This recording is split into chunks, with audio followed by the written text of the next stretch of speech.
عشان رمضان بقى. بسم الله الرحمن الرحيم. مساء الخير، عاملين ايه؟ اخباركم ايه؟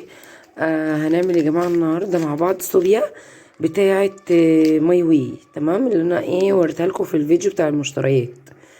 بس الصوبيا دي انا عملت منها قبل كده بس ما صورتهاش، فانا قلت بقى المره دي اصورها معاكم، اوريكم هي قد ايه فعلا حلوه وبتعمل معانا كذا مره قبل كده مرتين. وبصوا الكيس لسه اهو، حوالي نصه اهو، نص الكيس، ودي كده تالت مرة اعملها. تمام اهو. بص الصوبيا، ادي معلقة، هو المفروض اضربها في شفشق الخلاط. تمام،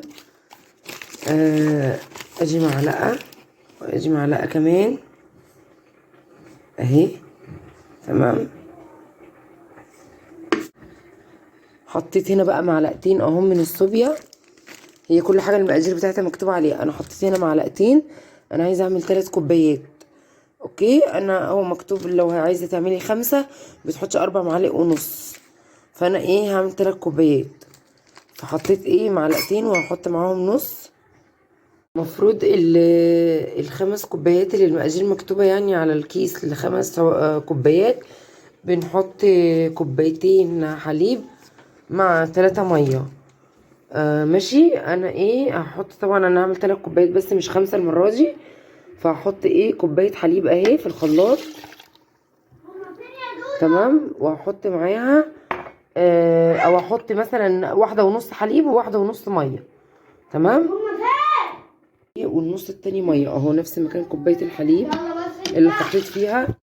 النص التاني اهو، يبقى حطينا كوباية ونص حليب وكوباية ونص مية. ممكن تحطي 1 حليب و2 مية، او نص ونص، يعني 1.5 و1.5، ماشي على مقدار 3 كوبايات بس. وهنضربهم مع بعض دلوقتي في الخلاط اهو.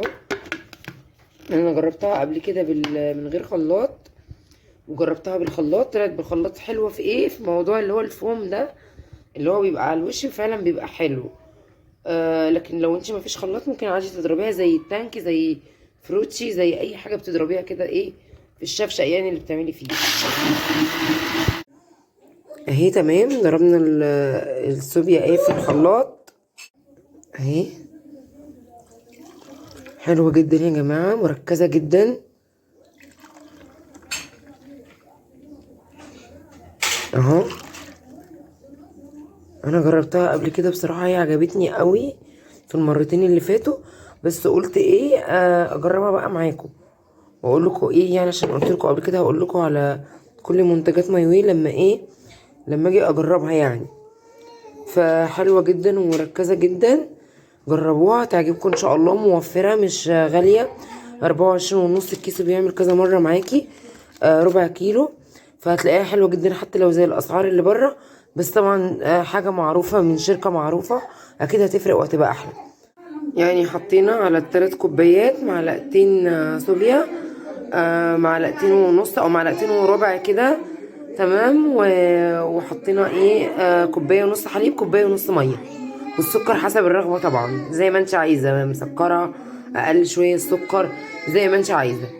تمام، وممكن زي ما قلت لك تحطي كوبايه واحده حليب وكوبايتين ميه، حسب برضو ما بتحبي وحسب المتعه عندك.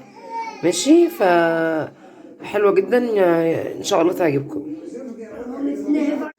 فجربوها ويا رب تعجبكم.